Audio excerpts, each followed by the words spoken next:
बालुका चित्रकला नुआखाई शुभेच्छा देले विशिष्ट बालुका चित्रशिल्पी पद्मश्री सुदर्शन पट्टनायक। पुरी समुद्र बेलाभूमि रे मां समलेश्वरी प्रतिमूर्ति निर्माण करी से पश्चिम ओडिशावासी को नुआखाईर शुभेच्छा जणाइछन्ति। सुदर्शन एही नियारा बालुका कला को देखिबा पई बेलाभूमि रे पर्यटकଙ୍କ भिड़ देखिबाकू मिलिछि।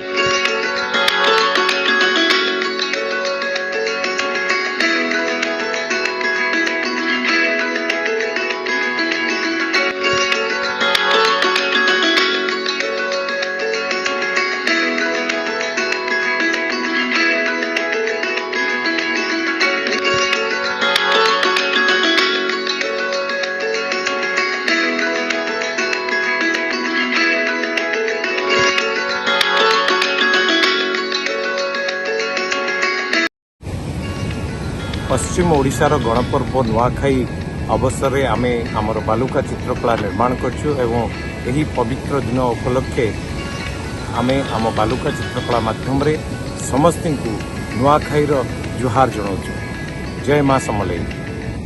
पुरीरू सुबोध कुमार सुबोधी रिपोर्ट, सिटी खबर।